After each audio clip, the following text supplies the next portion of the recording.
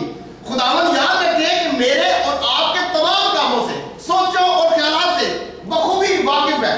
بزرگ داؤد اس تعلق سے یوں فرماتا ہے کہ تو میرا اٹھنا اور بیٹھنا جانتا ہے، تو میرے راستہ اور میرے خوابگاہ کی چھان بین کرتا ہے، تو میرے خیال کو دور ہی سے سمجھ لیتا ہے. ابھی وہ بات جو ہم اپنے من میں سوچ رہے ہوتے ہیں، آپ کا کریٹر آپ کے خیالات کو جان چکا ہوتا ہے، جبکہ ابھی تک دھرتی کا کوئی ایسا آدمی آپ کے خیالوں سے واقف نہیں ہے، لیکن خدا ہے جو میرے اور آپ کے سوچوں اور خیالات سے واقف ہے. آمین. سو اب ہابل کو اور قائن دونوں بھائیوں کو خدا دیکھ رہا ہے کہ قائن جو ہے وہ کس نیت سے، دل کی کتنی خوشی سے اور کتنی خداوند کی دل میں آنر اور محبت رکھتے ہوئے خدا کے لیے ہدیہ نکال رہا ہے، اور دوسری طرف وہ ہابل کو بھی دیکھ رہا ہے. اب ہابل نے بڑا خوبصورت، بڑا اچھے پیلوٹے اور چربی خدا کے لیے وہاں سے نکالی ہے، اور خداوند کا کلام فرماتا ہے کہ خداوند نے اس کو، ہابل کو اور اس کے ہدیے کو قبول کیا. جیسے ہی قائن یہ دیکھتا ہے کہ اس کے بھائی کا ہدیہ اور بھائی اس کا قبول کیا گیا، خدا کی نظر میں منظور ٹھہرا، مقبول ٹھہرا، تو ایک دم سے شیطان اس کے دل میں جیلس، غصہ، حسد کبھی بو دیتا ہے. اب اس حسد، جھگڑے اور نفرت کے بیج کو قائن فوراً رسیو کر لیتا ہے، اور بائبل مقدس یوں فرماتی ہے کہ وہ اس کا منہ بگڑ جاتا ہے. وہ اس وقت غصے میں ہے، اور آل نوئنگ گاڈ، سب جاننے والا خدا ایک بار پھر قائن کے دل کے خیالوں سے واقف ہو جاتا ہے. اب خدا جانتا ہے کہ یہ اپنے بھائی کے لیے بدی میں سوچ رہا ہے، اس کا منصوبہ اپنے بھائی کے لیے بدی کا ہے. اب یہ چاہتا ہے اس نفرت، اس حسد کے وسیلہ سے اپنے بھائی کو قتل کر دے. لیکن خدا یاد رکھے کہ اس بڑے اور بھیانک کام سے پہلے قائن کو وارننگ دیتا ہے، وارن کرتا ہے، موقع دیتا ہے، سمجھاتا ہے. اگر آپ اس آیت کو غور سے دیکھیں تو آپ کو واضح نظر آ جائے گا وہی خدا جو کسی کی بھی ہلاکت نہیں چاہتا، یقیناً وہ قائن کی بھی ہلاکت نہیں چاہتا. خدا کا کلام یوں فرماتا ہے کہ خدا کسی کی ہلاکت بھی نہیں چاہتا، بلکہ وہ چاہتا ہے کہ سب کی توبہ تک نوبت پہنچے. خدا نے نرک جو ہیل جو ہے، جہنم جو ہے، وہ ان نسل انسانی کے لیے نہیں بنائی. یہ وہ شیطان